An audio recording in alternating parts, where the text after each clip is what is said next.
Olá, boa noite. Meu nome é Ney Herman. Muito obrigado por permitir que eu entre em sua casa neste momento.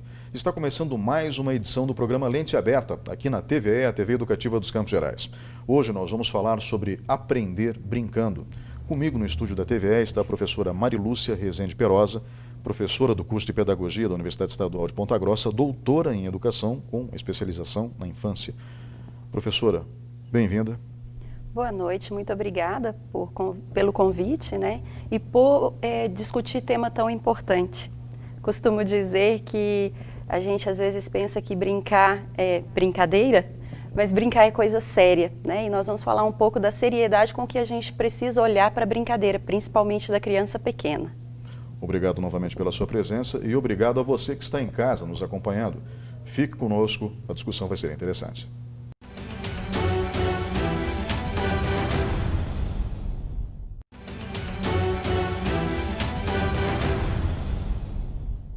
Olá, estamos de volta com o segundo bloco do programa Lente Aberta. O tema de hoje, aprender brincando. Comigo no estúdio da TVE está a professora Marilúcia Rezende Perosa, que é doutora em Educação, pesquisadora da infância e professora do curso de Pedagogia da Universidade Estadual de Ponta Grossa.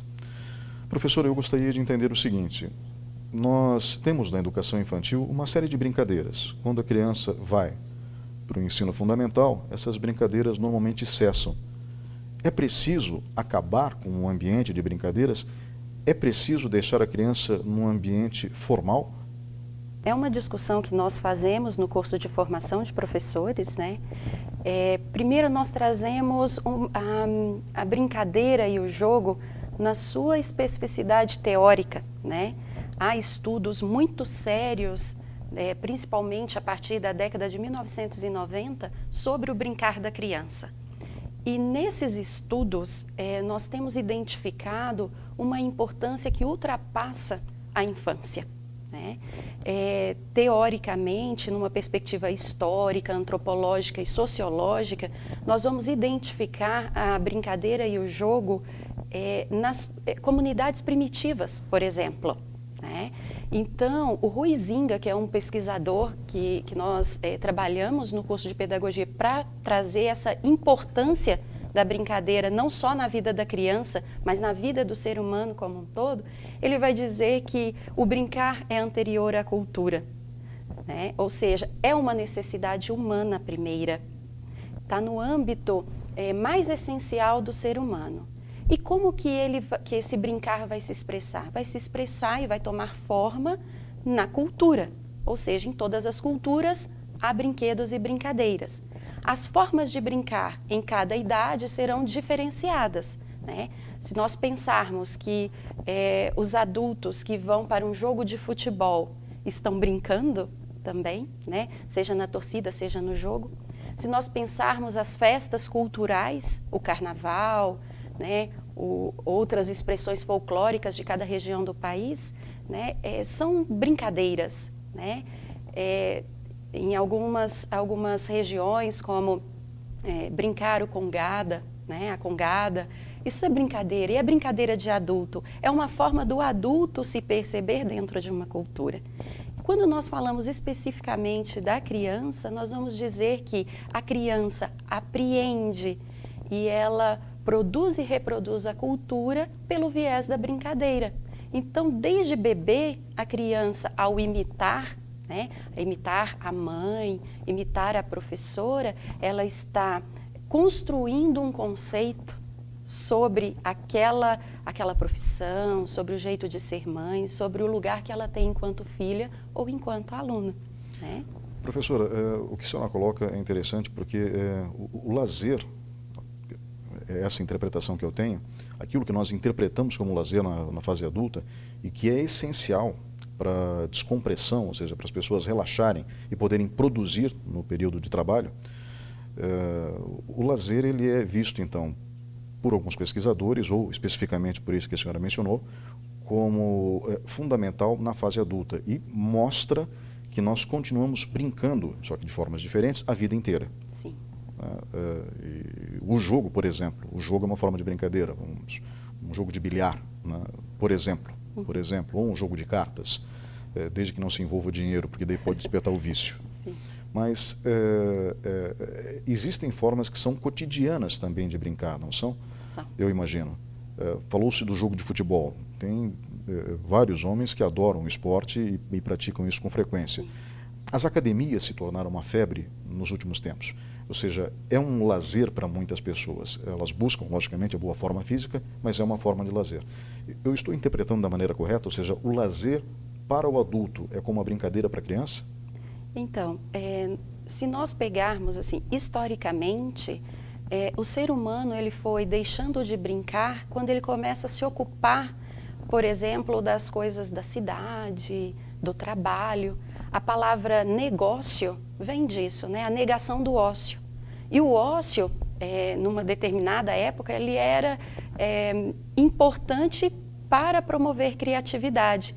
Nós já ouvimos essa frase, né? O ócio criativo, ou seja, quando eu não estou ocupado, pressionado pelo trabalho, eu sou capaz de criar muito mais. Tanto que algumas empresas, grandes empresas, proporcionam para os seus colaboradores, os seus empregados, espaço de ócio para que produzam mais. Quando nós falamos disso, eu não estou dizendo que isso seja bom e o ideal. O que eu estou dizendo é que é importante e é necessário para o ser humano, né? A vida familiar, quando ela é permeada por espaços de ludicidade, e ludicidade a gente traz uma referência não à brincadeira obrigada, né? Eu vou te ensinar a matemática, eu vou fazer um jogo que você aprende a tabuada, por exemplo, né? Muitos pais trazem jogos para as crianças que são jogos que têm algo de moral para que a criança aprenda. É importante? É. Mas quando a gente fala de ludicidade, a gente fala de um espaço de brincar que transcende essa realidade que nós vivemos, que busca nessa realidade elementos para transcender essa realidade. De que maneira? Eu sempre trago para as minhas alunas, né, a brincadeira aquela que você perde a noção do tempo.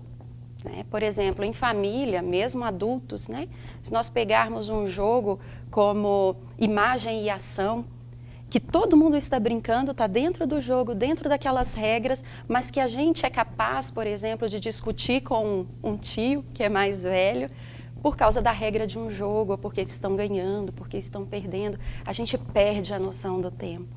E isso, essa forma lúdica de brincar, ela é necessária em qualquer época do ano. Né? Quando dizem assim, o país às vezes para por causa do carnaval, né? Só que isso é importante culturalmente e é importante para a criatividade do ser humano. É uma expressão de que ele vive numa comunidade, num grupo social. Isso vai ser importante para a criança, né? Por exemplo, o espaço da escola vai ter jogos, disponibilizar de jogos para promover a aprendizagem de conteúdos. Muito bem, pode e deve, mas ela precisa também proporcionar para a criança outras experiências de jogos e brincadeiras que vão além desses jogos pedagógicos, né? Então, há uma reflexão, uma problematização dos jogos pedagógicos, porque muitas vezes a pedagogia se apropriou dessa importante dimensão do ser humano, que é brincar, numa forma de utilização disso, negando outros espaços de brincadeira e de jogo que são importantes para a criança, para ela se perceber enquanto sujeito de uma cultura, enquanto sujeito de um coletivo. E é nessa dimensão que a gente repensa algumas brincadeiras, né, na formação dos nossos professores. Né? A formação inicial de professores, ela precisa problematizar essa utilização, que às vezes é uma subutilização do jogo, né, para apenas ensinar os conteúdos. Então, nós falamos de uma importância da família brincar, né, o pai, a mãe, o tio, o cuidador da criança, brincar com ela de maneira que ela possa buscar objetos e ressignificar objetos, né, para compensar algumas questões que são da constituição da criança enquanto sujeito. Professora, eu na minha primeira pergunta, indaguei, né, se era necessário cessar a brincadeira, e pelo que eu posso entender, a senhora respondeu de maneira muito delicada que não é necessário cessar. eu falo da passagem do ensino infantil, da educação infantil, para o ensino fundamental. Como acontecia na nossa época. Né? Então, semana passada tivemos dentro da UEPG no curso de Pedagogia a Semana do Brincar, fazendo referência à Semana Mundial do Brincar. A UEPG, o curso de Pedagogia, fez uma versão local desse evento mundial que acontece em vários países. E havia, fazendo um parâmetro, estabelecendo um parâmetro de comparação entre a minha época de alfabetização e o que se aplica hoje, uma das oficinas era ouvir e brincar. E esse ouvir e brincar nós tínhamos, pelo que eu pude entender no tempo que eu fiquei ali fazendo a reportagem para a TV Educativa, a utilização de sons para a construção do vocabulário da criança, explicando como que surgem determinadas palavras, enfim.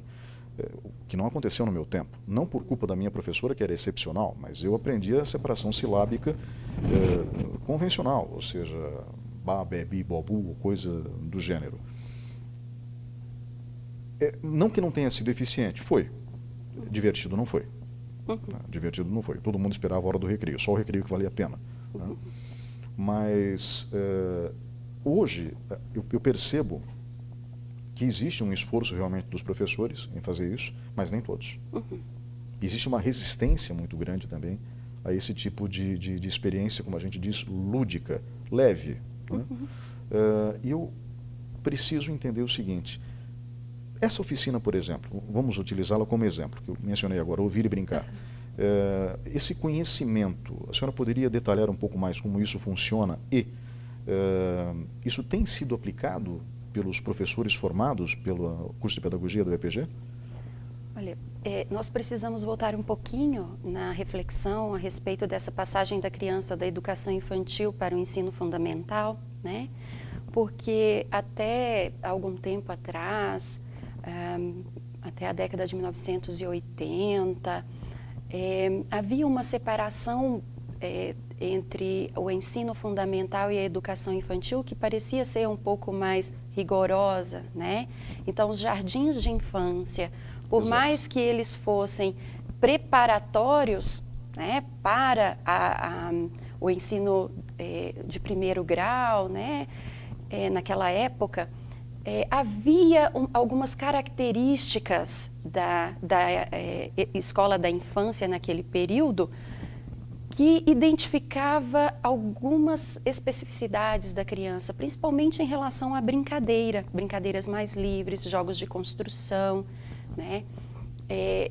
Contudo, não havia um conhecimento tão aprofundado em relação à infância como nós temos hoje, né? Então havia uma diferenciação e quando a criança entrava no que hoje nós chamamos de ensino fundamental, ali ela seria alfabetizada, a partir dos 7 anos de idade. Antes disso, exercícios e atividades preparatórias. Isso eu digo para quem frequentava os jardins de infância, que eram diferentes da creche naquela época, da assistência social, que é uma outra discussão que nós fazemos. O que nós temos hoje?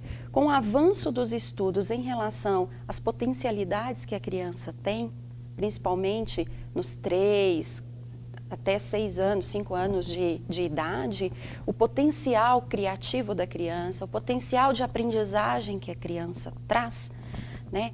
E também demarcando aí a legislação educacional do país, né? Que a partir da Lei de Diretrizes e Bases da Educação de 1996, vem trazer a educação infantil como uma primeira etapa da educação básica, reconhecidamente educação. Então, houve uma identificação dessa pré-escola como sendo antecipação do processo de escolarização. Nisso, perdeu-se um pouco a identidade lúdica dessa primeira etapa da educação básica. Haja vista a necessidade de que a criança, que antes, aos 7 anos, iniciava um processo de alfabetização, iniciar isso aos 4 anos de idade. Quando você faz essa passagem e você traz um novo caráter para essa educação infantil, né, que é de potencializar ao máximo os aspectos cognitivos dessa criança para a aprendizagem, você passa a dar menos espaço para a brincadeira e para a ludicidade. Né? E nesses aspectos, então, o corpo da criança, que era um corpo brincante, passa a ser menos brincante. Passa a ser aquela criança que a partir dos 4 anos fica a maior parte do tempo sentada, né, escrevendo, pensando, e menos uma criança que brinca, que corre, né, que interage. Muitas vezes essas crianças sentam em pequenos grupos ou individualmente, diminuindo essa possibilidade de intercâmbio, de interação com outras crianças e com outros adultos. Então, sob o ponto de vista do brincar, houve um prejuízo muito grande, essa antecipação. Né? Porque ela acaba se prolongando pela vida acadêmica do sujeito afora. Né? Quando nós fizemos lá a Semana do Brincar, a dificuldade de alguns professores da pedagogia, de acadêmicos, se entregarem para a brincadeira, porque historicamente foi negado, desde que, né, a educação infantil é negada, essa dimensão da corporeidade, né, do brincar livre, do correr, do gritar. Né? Então, nesse aspecto vem um prejuízo. Por outro lado, por entender essa capacidade da criança, as propostas e as práticas pedagógicas foram também redimensionadas. Né? Aquele jogo que você viu, né, de consciência fonológica, a criança entender como que se escreve a partir do som da palavra, de palavras repetidas e de uma maneira brincante, é fundamental. Né? Porque minimiza esse impacto relacionado à antecipação de uma cobrança muito grande nos aspectos cognitivos. Né? Então, nesse sentido, há prejuízo e há ganhos. Agora, não são todos os professores que têm acesso a uma formação que lhe torna capaz de propiciar jogos como aqueles. Ok, eu compreendo. Existem momentos, né, em que você se depara com desafios para os quais você não foi preparado, isso em todas as profissões. Existem médicos que esbarram com um momento inusitado durante uma cirurgia, né, e não se trata de incompetência, mas de algo inusitado. E eu vejo no processo educacional uma constante revisão de conceitos. Né? Nós ainda temos o famoso quadro negro, né? Veio a lousa digital, mas a filosofia permanece praticamente a mesma, e os alunos sentados dentro de um retângulo, né, que é a sala de aula, ou um quadrado, dependendo do formato que foi adotado na arquitetura do prédio em si. Mas o que eu gostaria de saber é o seguinte: a senhora mencionou que na época, por exemplo, da minha infância, eu me reporto a 40 anos atrás, os professores eles não tinham o conhecimento necessário, não haviam as pesquisas necessárias sobre isso que está sendo abordado hoje aqui, o aprender brincando. De 30 anos para cá, se produziu um conhecimento muito rico, houve pesquisas nesse campo, que resultaram em obras, que resultaram em seminários, enfim, que resultaram na difusão de uma compreensão diferente do processo de ensino, principalmente numa idade mais tenra. Né? Professora, essa compreensão, 30 anos do ponto de vista histórico não é nada. Essa compreensão, obviamente, ainda não foi disseminada em todos os meios, ou eu estou enganado? Relacionados à área de educação, lógico. Então, é muito recente uma percepção da criança e da infância enquanto sujeito potente, enquanto sujeito, inclusive, né? Ativo, não passivo, não que se adapta, mas aquele que constrói, que se constrói dentro do espaço, da realidade em que está. Nós podemos pensar, né, que historicamente a percepção em relação à criança ela vem junto com a modernidade. Alguns estudos vêm trazendo esses elementos, né, como de um historiador, Philippe Arrier, que fez um estudo na década de 1970 e que ele vai traçando, né, um paralelo entre as modificações nas relações sociais, na sociedade moderna, com o surgimento da escola tal como nós conhecemos hoje, né, que é esse lugar onde se colocam grupos de crianças de idades próximas com um professor, né? Isso vai surgir na modernidade com as mudanças que aconteceram em todos os aspectos econômicos, políticos, de organização social, né?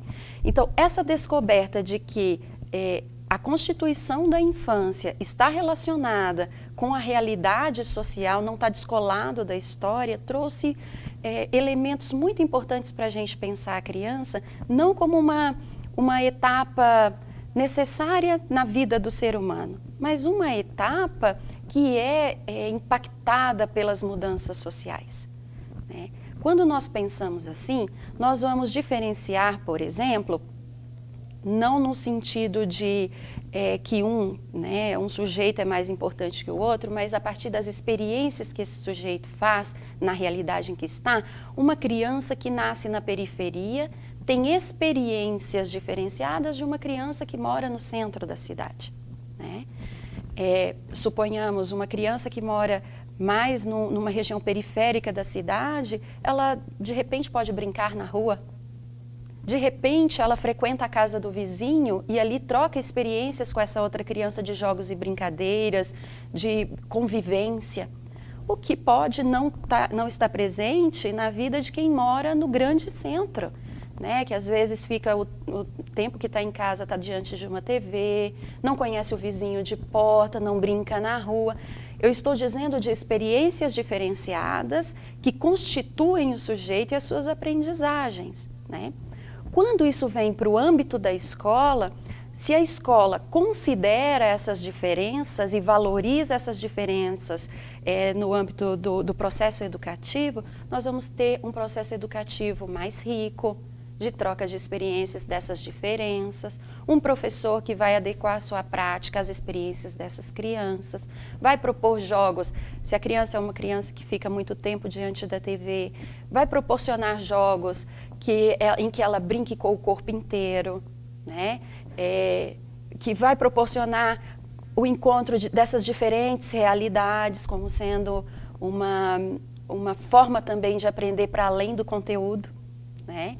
Então, eu vou dizer de diferentes formas de entender essa criança para pensar o projeto de escola, o projeto pedagógico daquela professora, a prática pedagógica daquela professora, né? Se nós tomarmos como referência, né, você fala da infância, né, de 30, 40 anos atrás, a criança, ela tinha na escola um espaço de aprendizagem dos conhecimentos formais, Exato. né?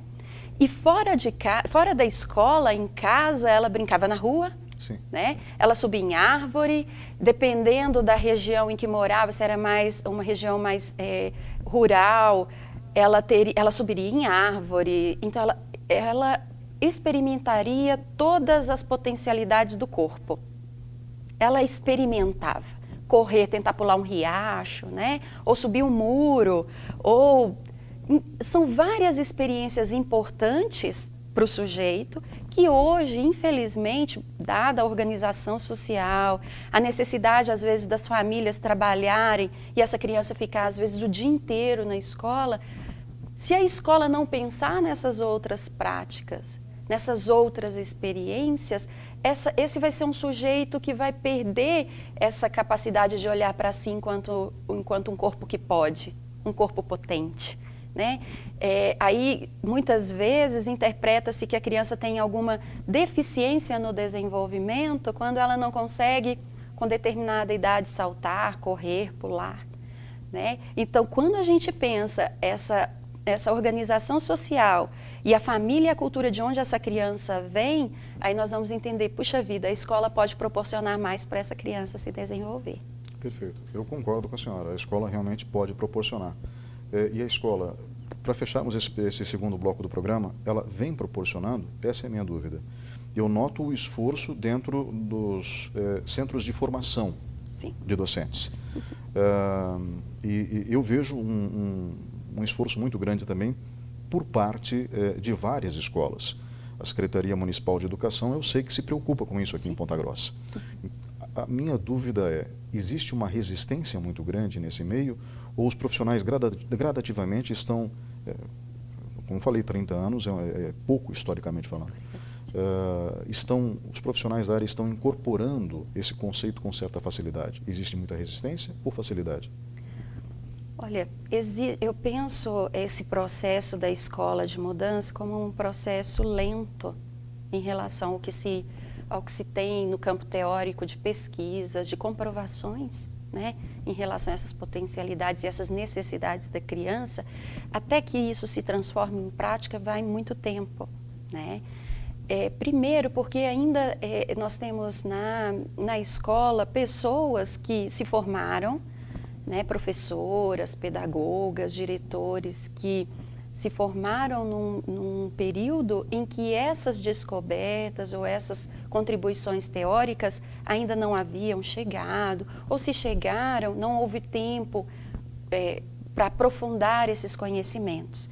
Então, quando você fala da preocupação, e nós vemos a preocupação dos centros de formação, os cursos de formação inicial, as formações continuadas no âmbito da escola, da Secretaria de Educação, nas escolas particulares também, e aí eu ressalto o papel do pedagogo como sendo fundamental nesse processo de formação continuada, só que esbarra numa questão que nós falamos que é da concepção do sujeito.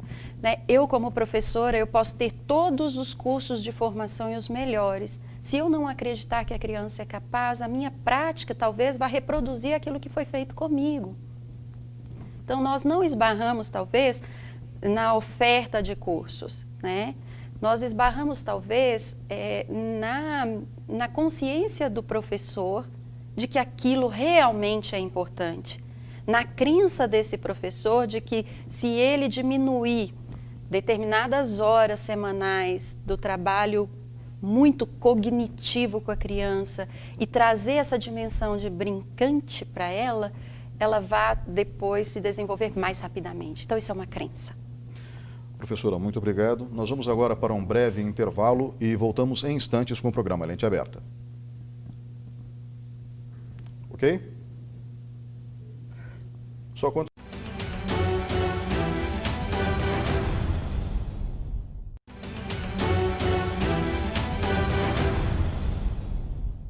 Olá, estamos de volta com o terceiro bloco do programa Lente Aberta. O tema de hoje, Aprender Brincando. Comigo no estúdio está a professora Marilúcia Rezende Perosa, que é professora da Universidade Estadual de Ponta Grossa, no curso de Pedagogia, também doutora em Educação, pesquisadora da infância.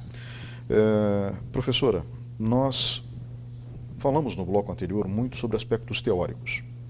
E resumindo o bloco anterior, para quem sintonizou agora na TV Educativa, a senhora disse que não é necessária a separação da brincadeira do universo formal do conhecimento, principalmente nos primeiros anos do ensino fundamental, ou seja, a criança pode continuar brincando, aliás, a gente brinca a vida inteira, a senhora também mencionou isso, através de experiências que temos no nosso lazer diário, como um jogo de futebol, ou então pular o carnaval, coisas do gênero. E também falamos da resistência que existe em alguns profissionais, e isso é natural, de aceitar essa concepção da brincadeira dentro do universo educacional, dentro do universo até cognitivo da criança. Porque isso faz parte do universo cognitivo da criança. A compreensão de mundo passa pela brincadeira, passa pela interatividade que a brincadeira, eu imagino, proporciona. E que nem sempre é disponibilizado nos dias de hoje.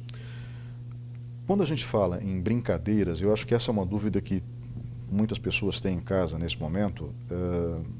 As crianças hoje, elas estão mediadas pela realidade através dos smartphones, dos tablets, dos computadores. Principalmente dos tablets, eu acho, né? E também smartphones, é claro. A realidade, ela não é mais tátil. É como se determinados processos de conhecimento do mundo tivessem sido afastados da criança. Então, ela provavelmente brinca, porque ela está se divertindo com aquilo, mas como se fosse um mero espectador da realidade. ou seja, não existe uma interação. Isso preocupa muitos pais.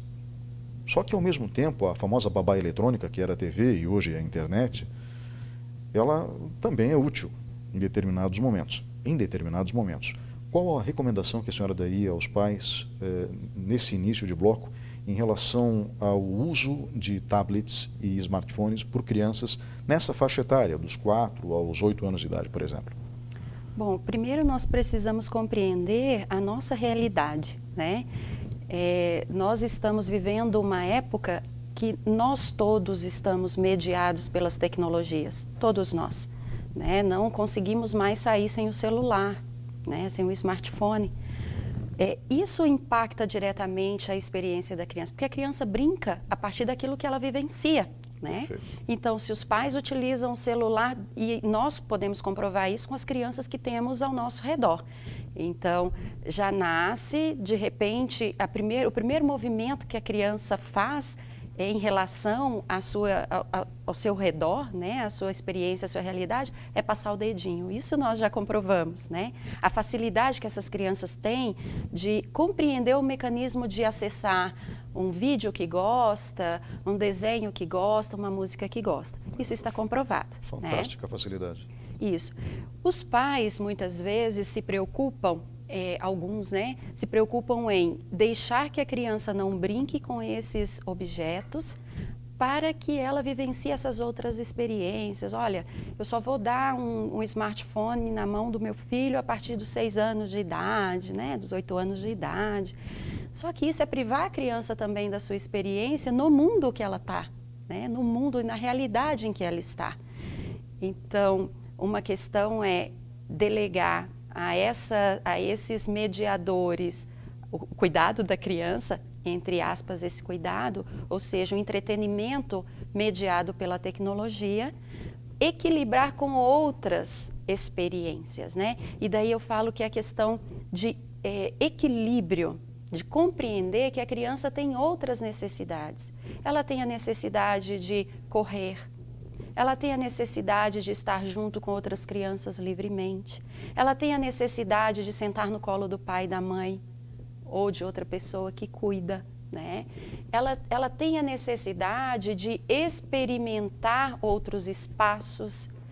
E aí nós caímos numa outra questão que é da organização social atual, né? Nós precisamos trabalhar, todos nós temos muitos compromissos, né? E às vezes fica ali um tempinho, pouco, 2 horas com a criança. Nessas 2 horas é possível brincar, né? É possível resgatar as brincadeiras que foram importantes na nossa infância em relação aos nossos familiares e proporcionar para essa criança essa interação, principalmente no âmbito do afeto.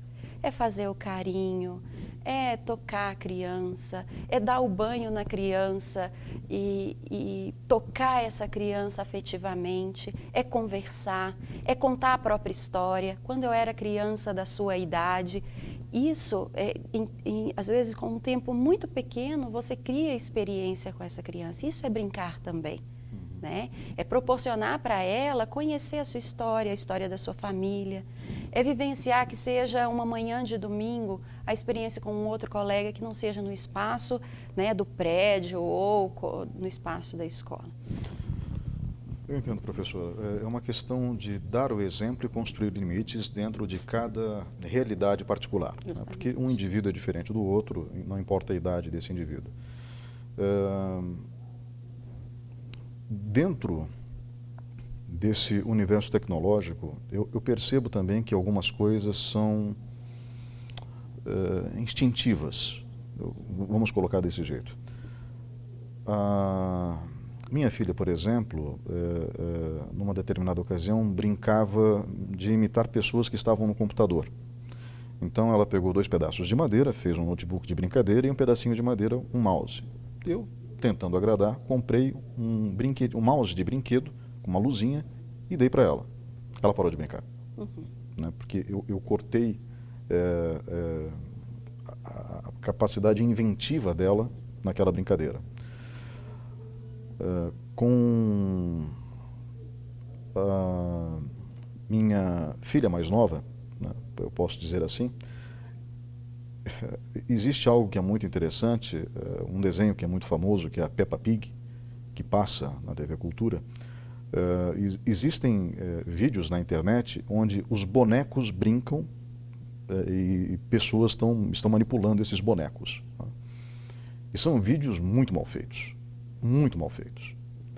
Só que são bonecos, os mesmos bonecos que a criança tem em sua posse. E a minha filha mais nova, então, ela tem essa capacidade de gostar desses vídeos, e creio que seja essa a relação, porque foi o que eu pude interpretar. A minha filha mais velha, quando criança, gostava mais da contadora de histórias do que da TV ou do cinema. Ela já chegou, quando mais jovem, a sair do cinema para voltar para a livraria onde tinha uma contadora de histórias. É instintivo do ser humano buscar essa experiência tátil, como eu pude observar nesses dois casos, ou seja, ser inspirado pela experiência tátil, pela experiência sonora, olfativa, enfim, pela experiência corpórea, né, pela experiência presencial. Isso é instintivo do ser humano e pode ser utilizado a favor dele? Nós compreendemos, assim, teoricamente, que não é necessariamente instintivo, né? Nós vamos lidar com uma dimensão de uma necessidade humana primeira, essencial, né? Então, é necessidade humana, depois de algum tempo, caminhar, é necessidade humana se comunicar, é uma necessidade humana brincar, né? O modo de brincar é cultural. Nós vamos dizer que a forma de brincar se aprende. E se aprende a partir daquilo que a criança tem o contato. Se a criança tem contato com os jogos de madeira, com produzir o brinquedo junto com alguém mais experiente, que seja um irmão mais velho, um primo, o próprio pai, a avô, a mãe, que ensina a fazer esse brinquedo, ela vai gostar daquilo ali, né? Se nós propiciamos para a criança diferentes jogos e brincadeiras, ela vai determinar aquilo que ela gosta, que ela tem uma experiência mais rica, que condiz com aquilo que ela é, enquanto sujeito humano, né? Há diferenças entre uma criança e outra, entre irmãos, numa sala de aula, existe. Então, a atenção, tanto dos pais quanto de professores, é identificar essa necessidade que a criança expressa. Então, é importante propiciar o máximo de experiências, para que a criança se identifique com aquela que ela se sente mais confortável, que ela se sente mais plena enquanto brinca. A mediação desse brincar, é muito interessante a gente pensar assim, quando nós damos um brinquedo pronto para a criança, e isso nós dizemos dos brinquedos que já falam, né? O carro que ele anda, ele toca, ele bate, ele vira um personagem de um filme, né? Um robô, por exemplo. Quando esse brinquedo é muito ativo, a criança fica passiva a esse brinquedo. Ela não tem muito o que criar com aquilo. Eu costumo dizer que assim, quanto mais passivo é um brinquedo, mais criativa é a criança.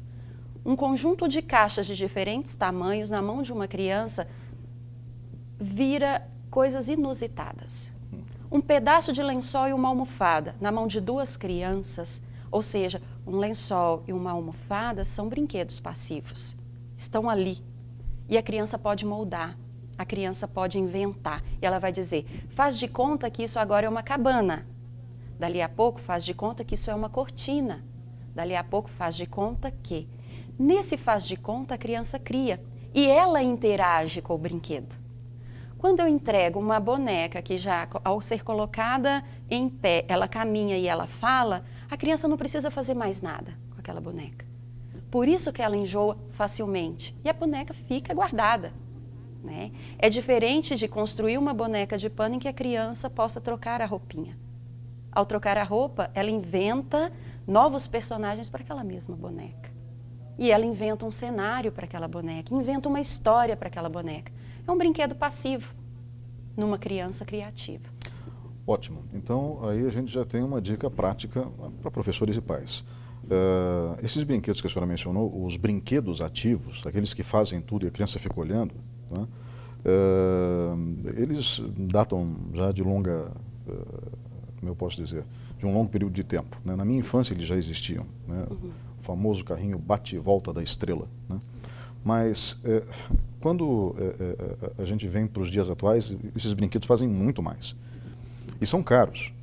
E a sugestão que a senhora deu de maneira implícita é que os brinquedos passivos, como a boneca de pano, o peão, enfim, coisas, a bolinha de gude, aquilo que também existia na minha infância, esses brinquedos que são passivos, que precisam da criança para ter vida, entre aspas, esses brinquedos eles são mais, digamos assim, interessantes na construção do brincar.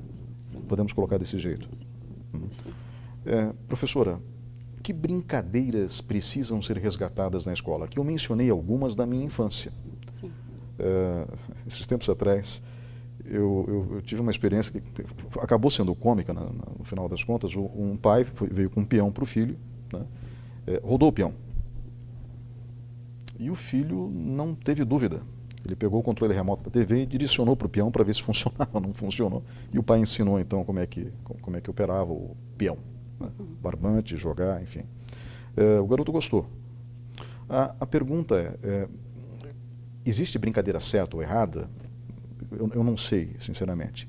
Em segundo lugar, é interessante resgatar as velhas brincadeiras?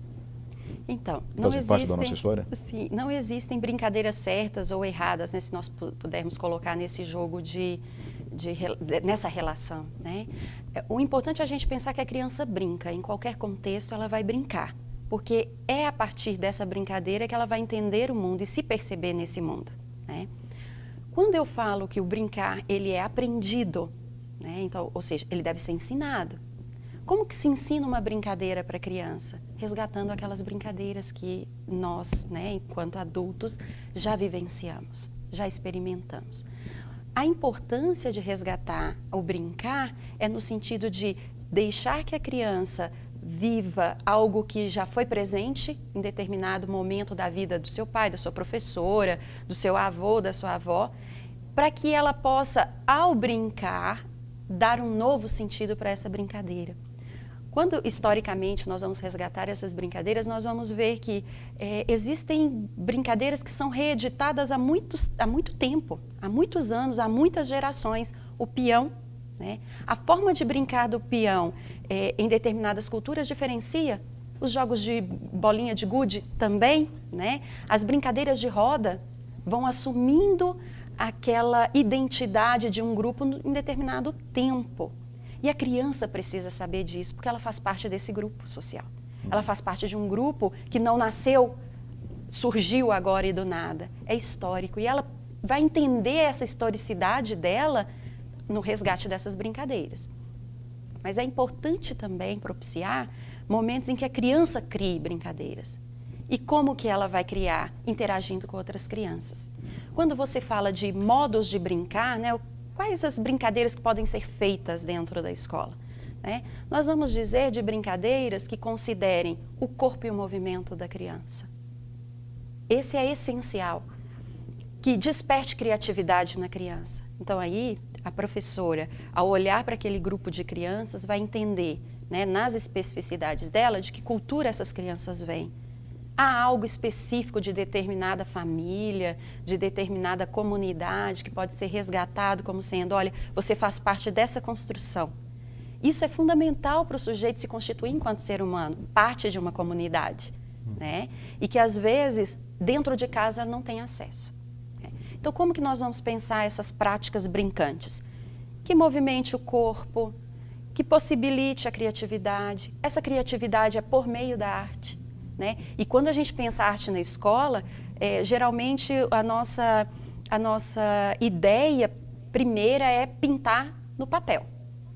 E que é muito o que as escolas vêm reproduzindo já há algum tempo. Verdade. Né? Existem outras formas de arte que a criança ela pode, por exemplo, atuar com teatro, né? Ressignificar a vida cotidiana por meio de uma imitação e que essa imitação é uma forma necessária de ressignificação da realidade em que ela vive. É uma forma da escola entender que criança é aquela, que família é aquela e que muitas vezes não aparece.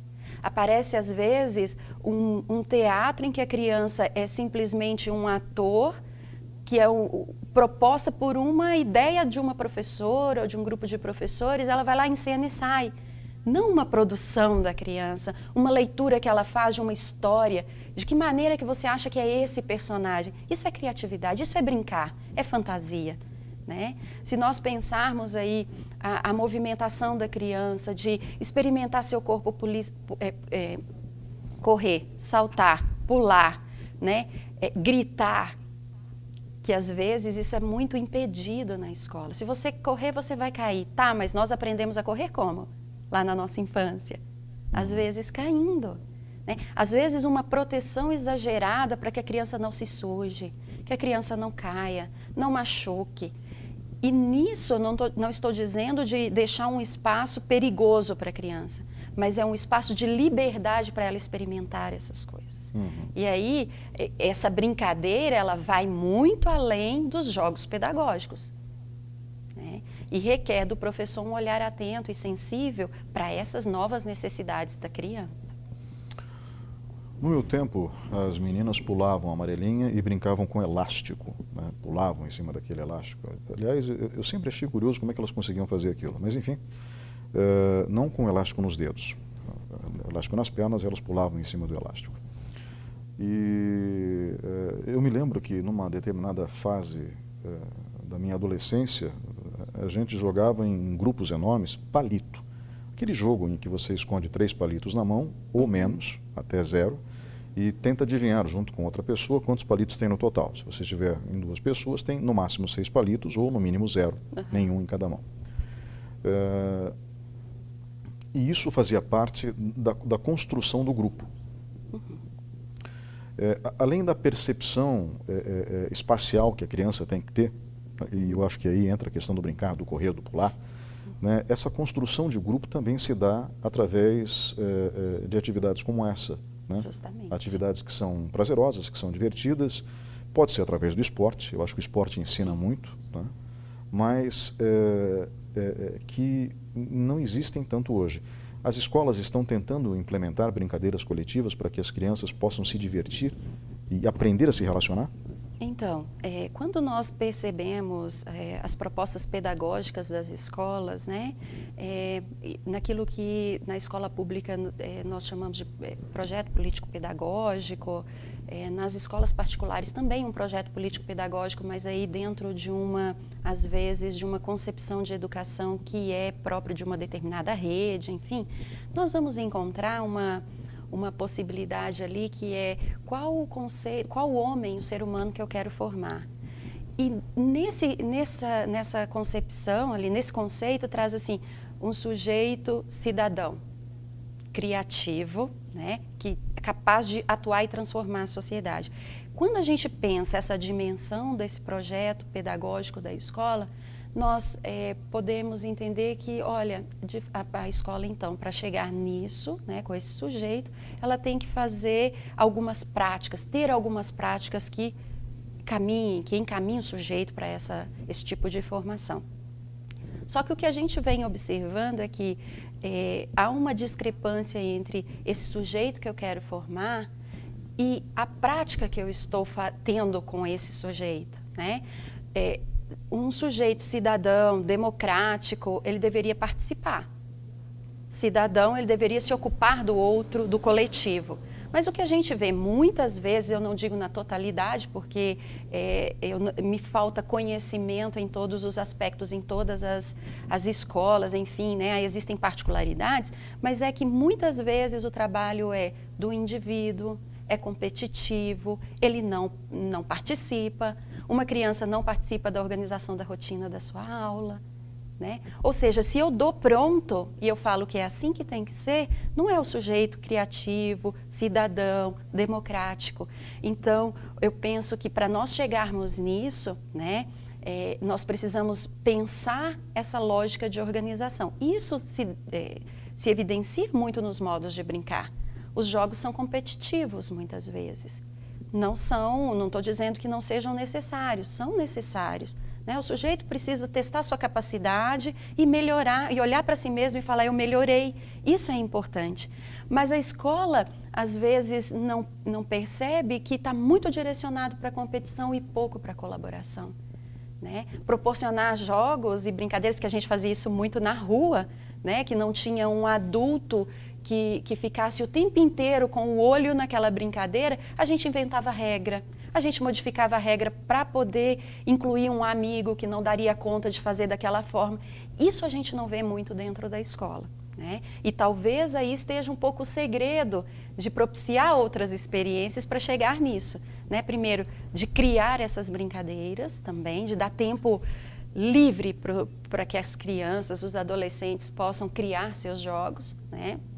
Com suas regras e tal, mas também percebendo que a escola tem um papel muito importante quando faz um projeto político-pedagógico e quando ela faz opções de práticas pedagógicas. Professora, para encerrarmos o programa, eu só gostaria que a senhora exemplificasse. É possível aprender disciplinas formais, como matemática e português, com brincadeiras, por exemplo?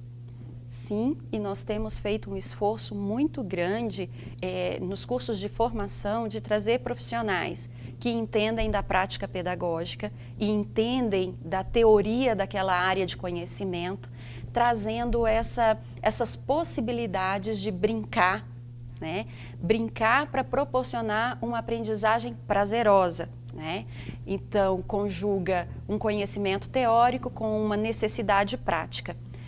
Haja vista o jogo, né, que vocês presenciaram, de uma professora que ensinava a consciência fonológica, a consciência da palavra para a criança, utilizando-se de jogos e brincadeiras cantadas, de adivinhação, onde a criança ela vai percebendo a língua de uma outra forma, não de uma forma maçante, decorada no sentido negativo desse decorar, mas de uma maneira brincante. É possível, né? E tem muitos profissionais mostrando isso na prática da sala de aula, não só na universidade. Nós temos que fazer esse recorte. Existem professores muito criativos, muito capazes, competentes, que estão fazendo trabalhos muito interessantes nas nossas salas de aula.